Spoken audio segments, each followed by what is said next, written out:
Assalamualaikum warahmatullahi wabarakatuh, and hi everyone. Introducing my group members. First, Asfaiza binti Azhari. Second, Siti Nur Masturina binti Ahmad. Third, Nurhafiza Izzati binti Hamdani. And fourth, Umi Zainur Azlin binti Zainal.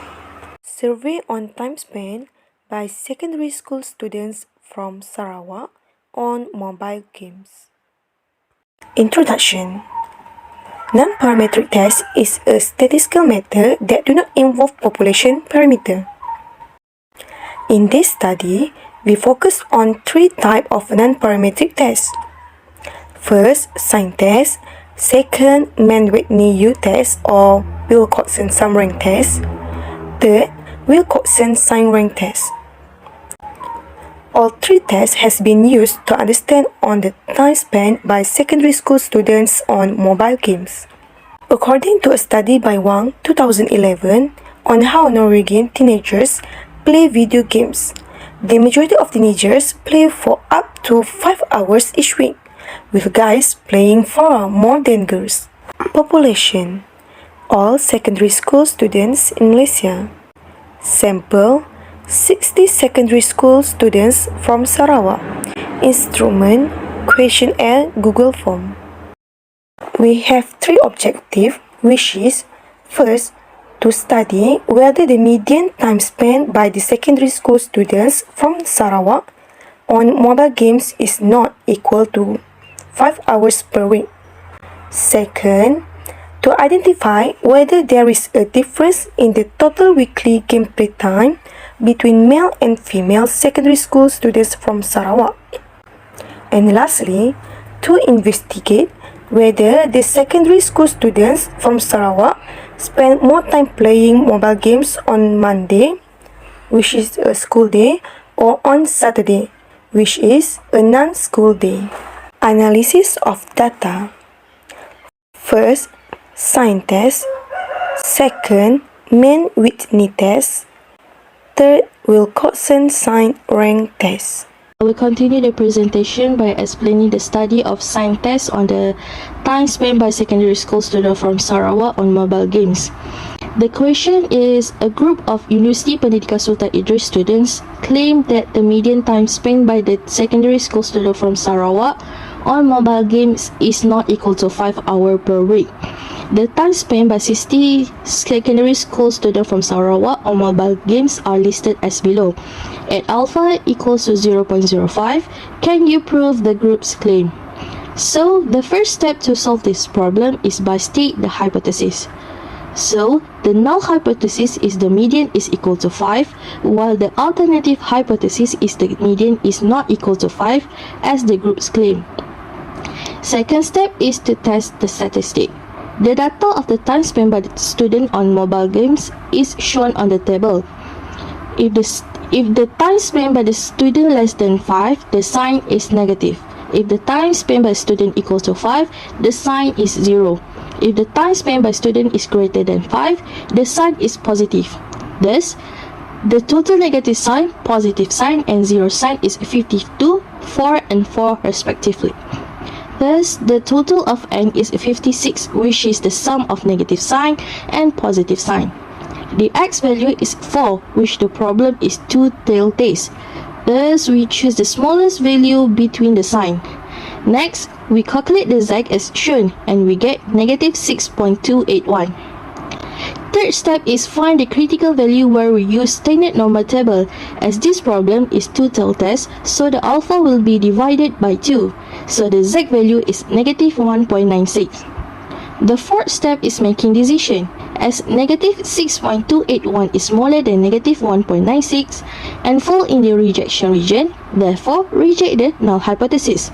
In conclusion, there is enough evidence that the median time spent by the secondary school student from Sarawak on mobile games is not equal to 5 hours per week. Thus, the group claims is proven. Thank you. Second question. The question is, suppose that the following data is the total weekly gameplay time in hours by 60 secondary school students from Sarawak. Is there a difference in the total weekly gameplay time between male and female secondary school students when alpha equal to 0.05. So when we look at the question, we want to identify or we want to investigate, is there a difference in total weekly gameplay time between male and female secondary school? That's why we choose man-Whitney test to test the difference. So why we choose man-Whitney test? Because this question we have two samples that are independent. So we choose man-Whitney test to test this question. So let's see the solution for this question. First thing first, we have the hypothesis. For the H null is identical distribution, and for the H alternative is non-identical distribution. Before I continue to the test statistic, I want to show you the man-Whitney test computation table. This table will assign each the rank of each data. So for female students, we have 22 data, and for male students, we have 38 data. So we look at one by one to rank each of the data. After we assign the rank of each data, we can continue to the test statistic. First thing first, we based on the H alternative, the N1 which is sample 1 equal to 22, and N2 which is sample 2 equal to 38. Then based on the computation table, man-Whitney test computation table, we have the sum of the rank of sample 1 which is W1 is equal to 563, and the sum of the ranks of sample 2 which is W2 we equal to 1267. So after we got the N1 W1, we can calculate the U1 and the U2 to get the Z value. Okay, first we calculate the U1, we got 526, and when we calculate the U2, we got 310. So which one do we choose to calculate the Z value? Okay, we choose the 526 that which is a U1.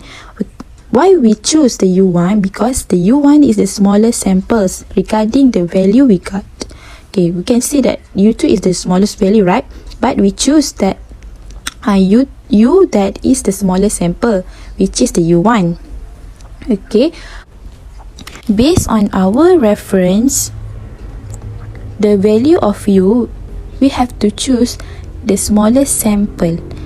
But for the small samples, that is the samples is below than 20, we have to choose the smallest value, right? But difference to large samples, that is why we choose the U1.